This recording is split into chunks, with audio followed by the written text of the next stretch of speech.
What happened to Misty Copsey? A story in 3 parts. This is part 2, Not a Runaway.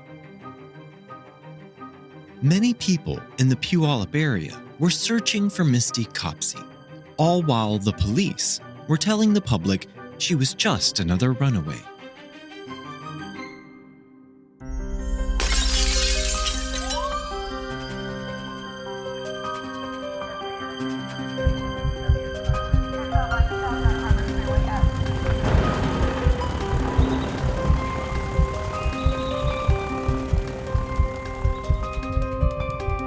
We dance round in a ring and suppose, but the secret sits in the middle and knows. The police in Puyallup still had to deal with the eccentric thorn in their side, and that thorn was Cory Bober. Cory was still obsessed with serial killers, the Green River Killer in particular. And one day, his mother told him about the missing 14-year-old girl, Misty Copsey.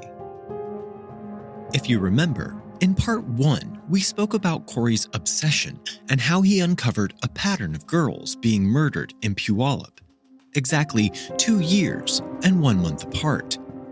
And yes, I can hear you all screaming at me now. 2 deaths cannot create a pattern. But now Misty Copsey was gone, during the exact month Cory had predicted, and with 3 girls, all taken 2 years and 1 month apart, Cory knew that he had been right all along. Next, Cory did something no one was expecting, and he contacted Diana Smith directly and offered the melancholy woman his support and his theories about the Green River Killer. Whether Diana wanted this help was irrelevant, because the police had left her high and dry, and even purposely told the public to cease and desist with the search for her missing daughter. Diana would accept help from wherever it materialized. Cory sat with Diana and explained his life's research and work.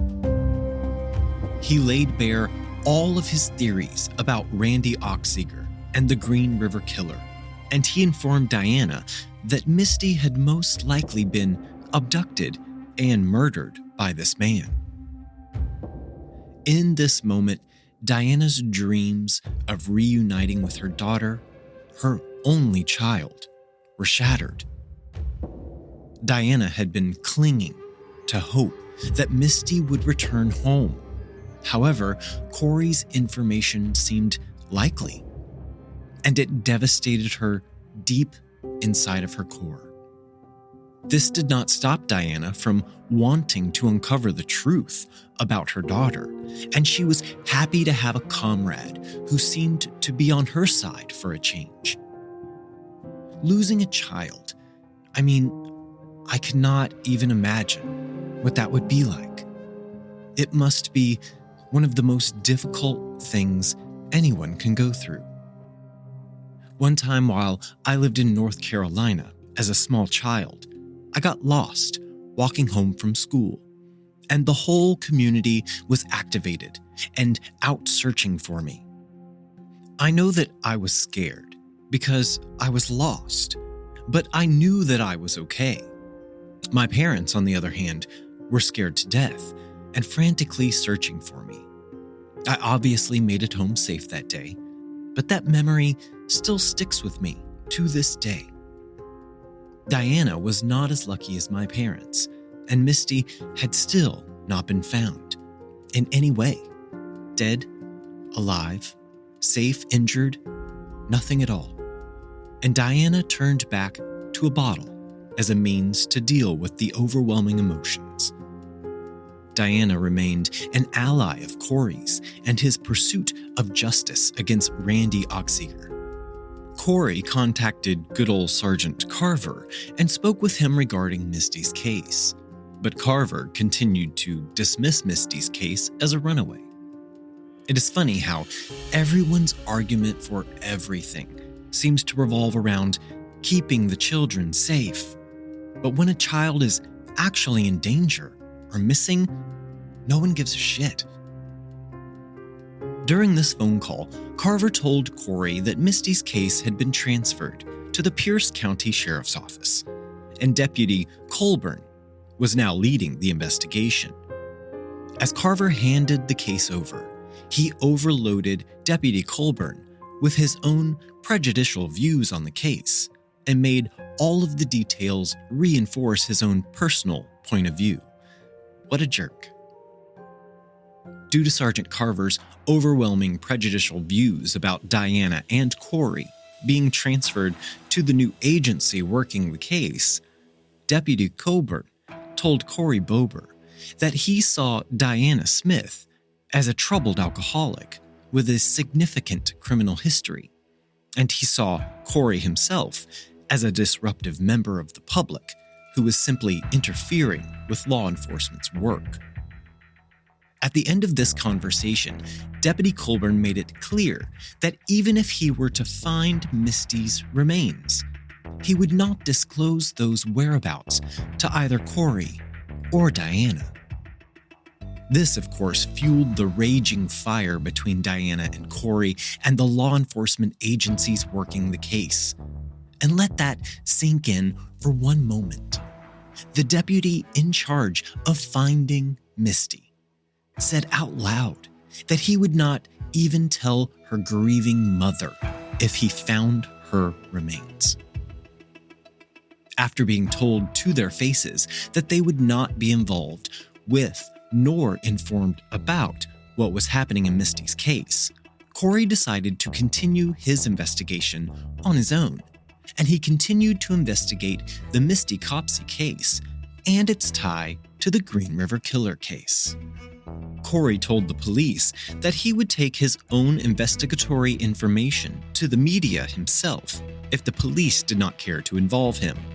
This was something he had done in the past to great effect.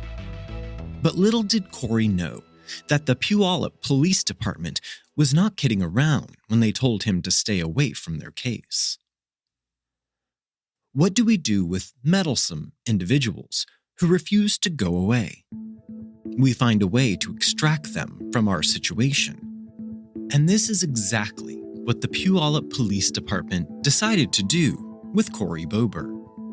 Cory was a small-time drug dealer, and he sold a little weed here and there, something that is legal recreationally in a fifth of the states in our entire country today. But it was not legal in 1993, and that was when the police decided to set up a drug bust, targeting the thorn in their sides, Cory Bober. When Cory was arrested, he faced a maximum sentence of 4 years in prison.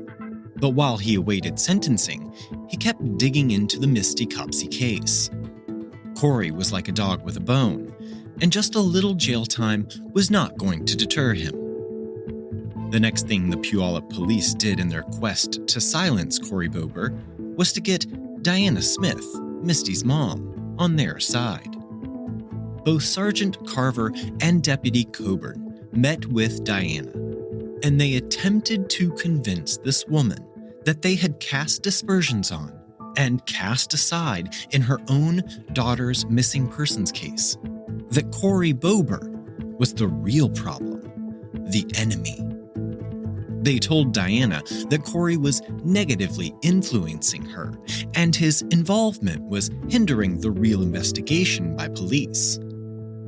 After this sit-down with the police, Diana agreed to file a restraining order against Cory Bober, the only effective way to sever all ties with the man obsessed with her daughter's disappearance. Cory Bober abided by the restraining order and did not contact Diana in any way. But just a fortnight later, Diana decided to drop the restraining order against Cory. She realized that despite Cory's strange eccentricities, she knew that she needed the support that he provided. Support she did not feel coming from anyone else around her. Cory had become Diana's confidant. He listened to her anytime she needed an ear, and he would sit on the phone with her for as long as she needed to talk. Cory directed Diana to support groups and other helpful organizations to help her through this harrowing time in her life. He was the only person doing these things for her in her time of need. So, how bad could he actually be, Diana thought. Once Diana and Cory were back together as a team, they started work on the case again. The Green River Killer case, which had been cold for some time, was reopened, and the two murdered girls from Puyallup, Kim DeLange and Anna Chibetnoy, were now listed in the case file. This fact caused Cory Bober to feel vindicated. You see, he was correct all along, he thought, and he believed that Misty was the third in the pattern he had discovered relating to the Green River killings in Puyallup.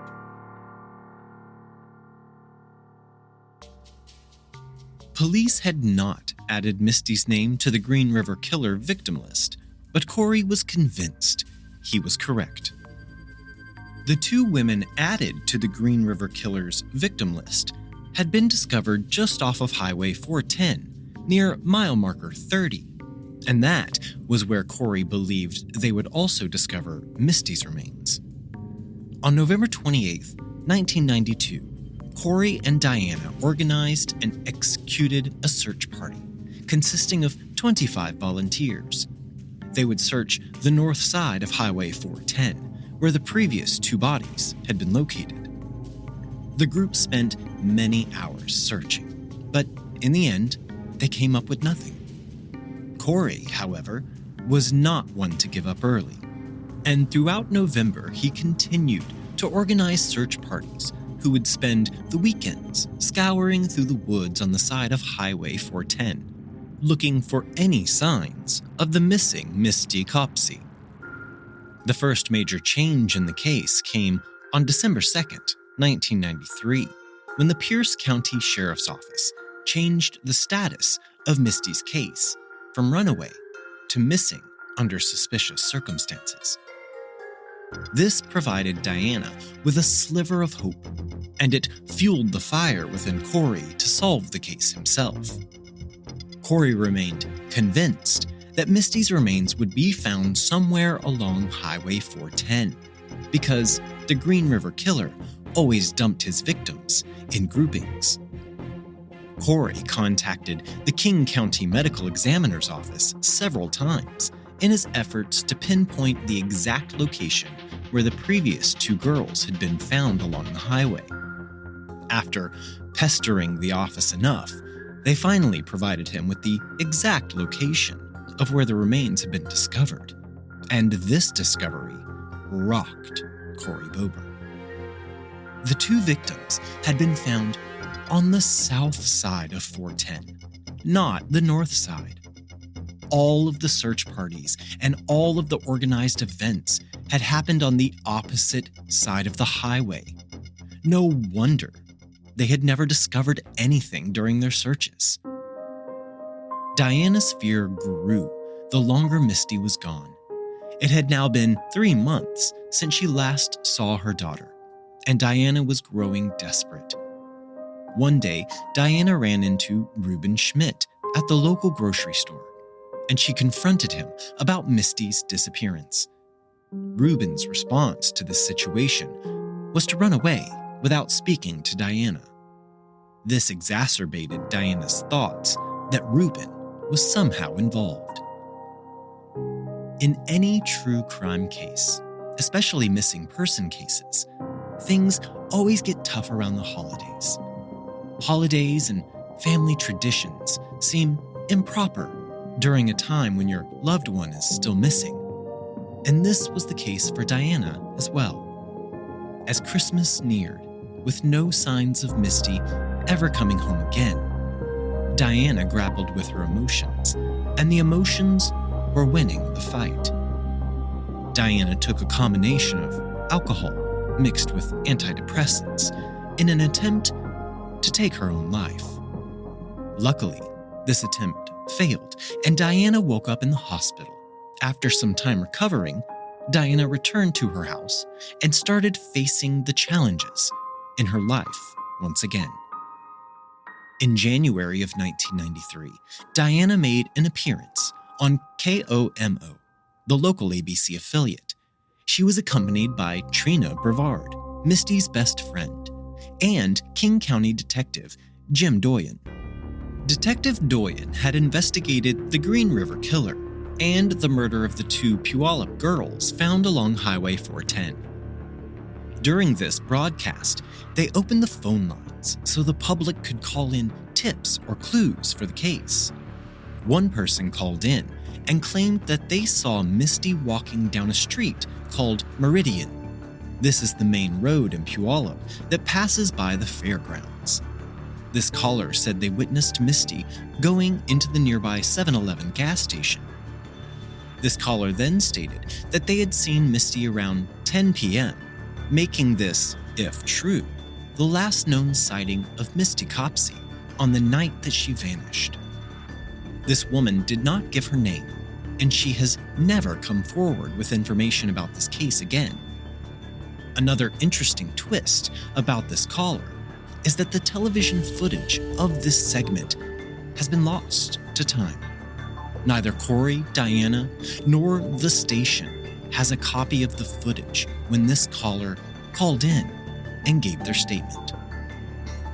The day after the TV interview, Detective Doyen traveled out to Highway 410 and he observed the dumping grounds of the first two girls who had been located. Detective Doyen had no jurisdiction here, so this was merely symbolic, but it made Diana feel better that someone cared enough to help.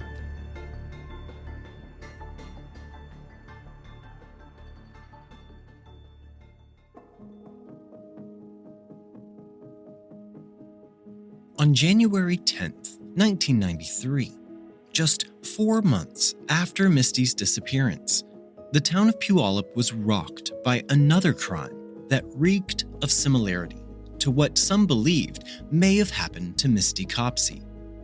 Just 5 blocks from the area Misty had gone missing from, and on the same road the anonymous TV caller had claimed to have seen Misty on, a 15-year-old girl was walking down the street when she was taken.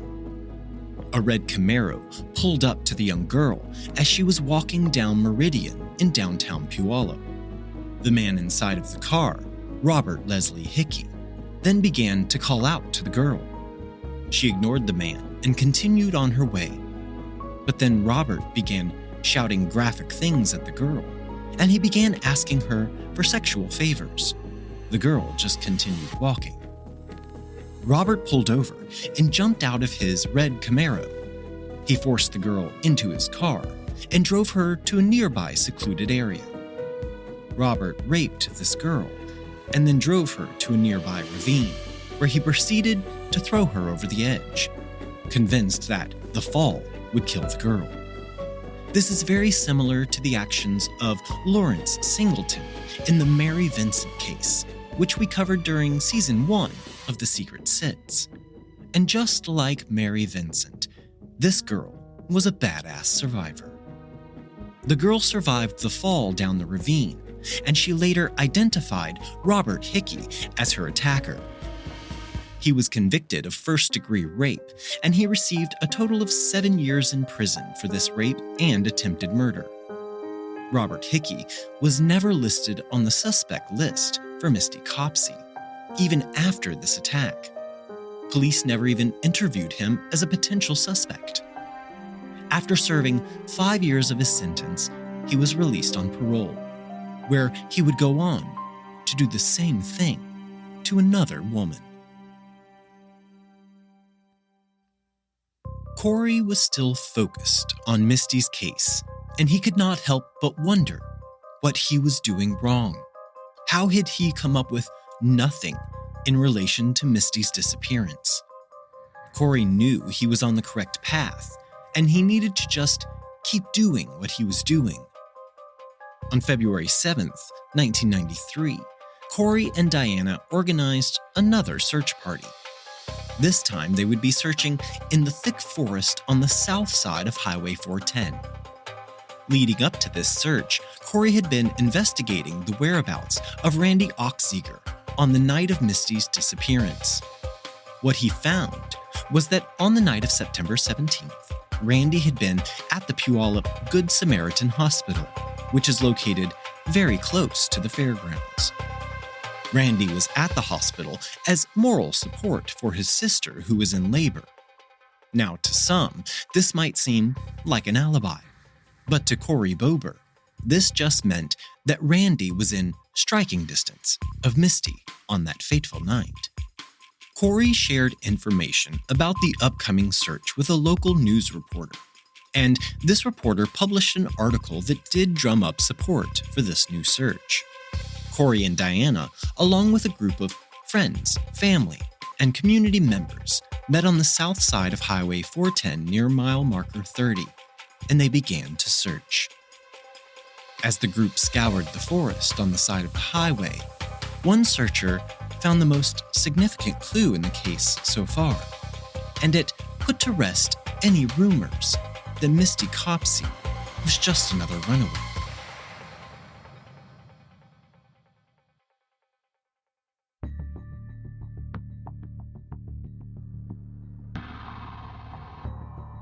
Join me next week for the conclusion of this case and discover if we ever find out what happened to Misty Copsey. We dance round in a ring and suppose, but the secret sits in the middle and knows.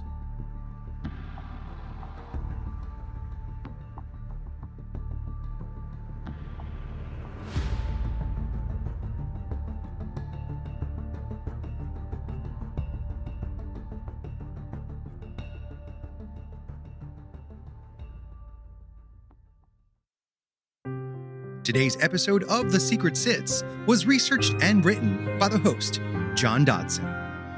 All episodes are engineered and mixed by me, Gabriel Dodson. Check the show notes for links to all of our social media. Email us at thesecretsitspodcast@gmail.com. And don't forget to leave us a 5-star rating and review on Apple Podcasts.